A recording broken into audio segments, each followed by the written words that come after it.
What if the desire for excitement and connection doesn't fade with age, but becomes clearer, sharper, and more honest after 70?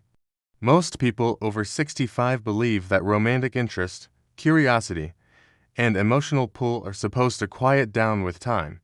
That seeking connection later in life is a sign of loneliness, or worse, denial. But here's the mystery researchers keep uncovering. Many women over 70 are indeed chasing youth, they responding to needs that were delayed, suppressed, or misunderstood for decades. And until you understand why, the behavior never makes sense. Here's an early clue. According to American social health surveys, women over 70 report a stronger desire for emotional connection than men of the same age, even when they describe their lives as stable. That contradiction raises a question most people avoid. If life is settled, what's still missing? To answer that, we have to start at the origins of the issue in early adulthood. In their 20s and 30s, many women form relationships shaped by necessity more than choice. Cultural expectations, economic dependence, caregiving roles, and social pressure all play a part. Research from the mid-20th century shows that women were far more likely to prioritize security and family stability over emotional fulfillment. The cause was survival. The effect was delayed self-expression. Desire didn't disappear, it went underground. Then come the changes that start quietly in the 40s. Hormonal shifts begin. Estrogen fluctuates. Emotional processing deepens. According to psychological research, women in midlife often reassess identity, purpose, and unmet needs. But responsibilities peak during these years: children, aging parents, careers. The need for excitement and validation grows, but time and permission shrink. The cause is overload. The effect is postponement. In the 50s and 60s, another layer forms. Many women experience divorce, widowhood, or emotional distance in long-term relationships. According to U.S. Census data, women are more likely than men to live alone after 65. At the same time, studies from the American Psychological Association show that women maintain stronger emotional awareness as they age. The desire for connection becomes more conscious but is often dismissed as impractical or inappropriate. Now comes the shift after 70 that most people ignore. The external noise drops. Careers end. Caregiving roles reduce.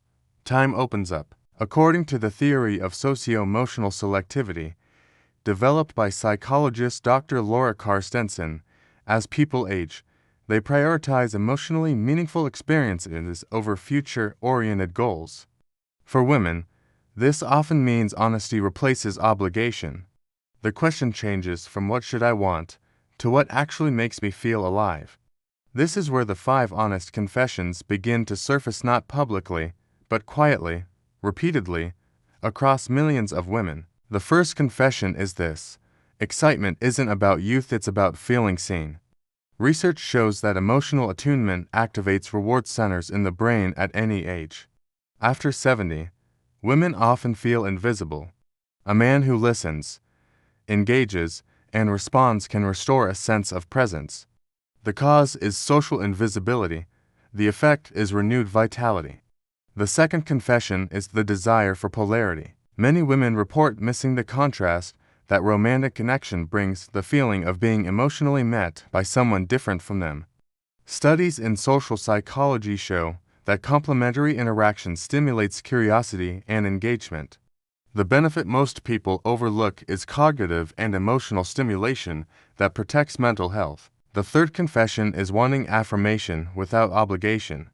After decades of caregiving, many women don't want to be needed, they want to be chosen. According to later life relationship studies, women over 70 often seek companionship without traditional roles. The cause is autonomy finally achieved. The effect is selective connection, not desperation. The fourth confession is reclaiming parts of the self that were paused: playfulness, flirting, laughter. The National Institute on Aging reports that positive social engagement improves immune response and mood in older adults. What looks like seeking excitement is often self-reintegration. The fifth confession is this: connection protects health.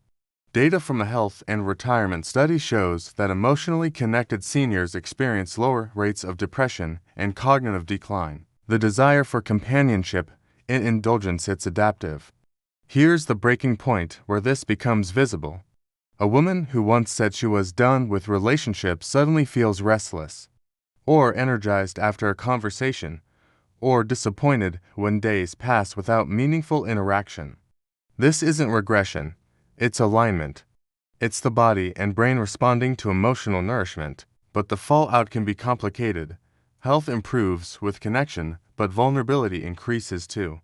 According to AARP surveys, older women are at higher risk for financial or emotional exploitation when seeking companionship. Lifestyle shifts, families may misunderstand, society may judge, the desire is natural. The environment isn't always supportive. So what do many women try instead? The failed fixes: suppressing desire, over-intellectualizing it, labeling it loneliness and ignoring it, or chasing connection without boundaries. Old advice says be careful or act your age. Neither addresses the real issue. The need for meaningful, respectful connection doesn't expire. Here's the twist most people never hear. Wanting excitement and connection after 70 isn't about what's missing, it's about what's finally possible. Research shows emotional regulation improves with age. Women are often better equipped now to choose healthier relationships than ever before. So how does this link to today? Millions of women over 70 are redefining companionship through dating, friendship, shared interests, or deep conversation. The pattern is consistent across U.S. data. Connection correlates with better health, sharper cognition, and longer life. What can women over 60 do today? 3 direct actions. First, get honest with yourself about what kind of connection you want without judgment. Second, protect your boundaries as fiercely as your openness. Third, prioritize environments that encourage meaningful interaction, not just proximity. Here's the clear warning based on evidence.